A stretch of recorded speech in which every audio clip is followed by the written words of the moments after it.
কে নমস্কার, মাই মম কিচেন ব্লকে। আজকে আমি লঙ্কার ভরোয়া বানাবো। তার জন্য আমি এখানে একটা আলু নিয়ে নিয়েছি বড়, আলুটা সেদ্ধ করে নিচ্ছি।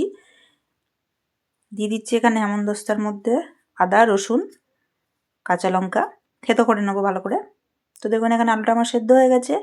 তো কিছু চিনেবাদাম এখানে ভেজে নেব। তো আলুটা সেদ্ধ হয়ে গেছে, একটা বাটিতে নামিয়ে নিয়েছি। দিয়ে দেবো সর্ষের তেল, দিয়ে দিচ্ছি রাঁধুনি ফোড়ন।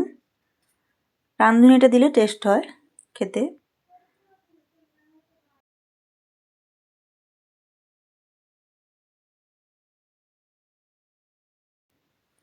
তো এখানে আমি পেঁয়াজটা ভেজে নিচ্ছি, একটু হিং দিয়ে দিয়েছিলাম ফোড়নে। তো এখানে দিয়ে দিচ্ছি আমি নুন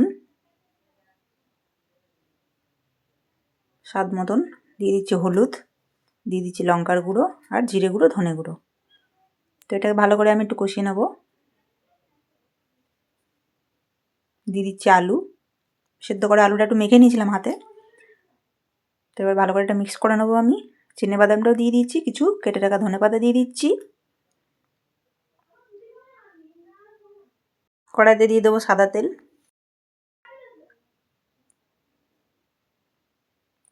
তো লঙ্কাগুলো আমি মাঝখান দিকে চাকুর সাহায্যে একটু কেটে নেব, দিয়ে সমস্ত দানাগুলোকে বার করে নেব। দানাগুলো থাকলে ঝাল লাগবে, তার জন্য দানাটা বার করে নিতে হবে। তো এক এক করে এরকমভাবে দানাগুলো বার করে নেব। তো এখানে বাটিতে নিয়ে নিচ্ছি বেসন, কর্নফ্লোর কড়া হওয়ার জন্য, কুরকুরে ভাবটা হবে মুচমুচে। তো দিয়ে দিচ্ছি 1 চামচ নুন, দেবো একটু হলুদ, 1 চামচ লঙ্কার গুঁড়ো, দিয়ে দিচ্ছি একটু কালো জিরে।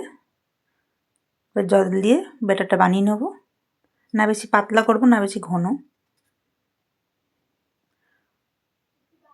পুরটা লঙ্কার ভেতরে দিয়ে দেবো। আমি রাঁধুনিটা এই জন্য ফোড়ন দিলাম, গ্যাস অম্বলের দিকেও ভালো খুব।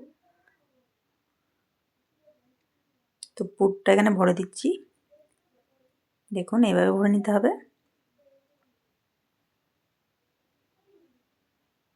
তো তেলটা আমার এবার গরম হয়ে গেছে, আমি এক এক করে লঙ্কাগুলো ছেড়ে দেবো।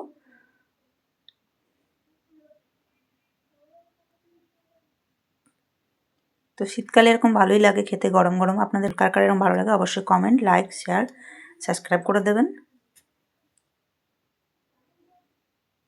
তো দেখুন আমার হয়ে গেছে তৈরি, এখানে প্লেটে সার্ভ করে নিয়েছি।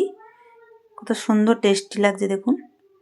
তো আজকের মতন এইটুকুনি, দেখা হচ্ছে আবার কোনো নতুন রেসিপি নিয়ে। সবাইকে নমস্কার, মাই মম কিচেন ব্লগ।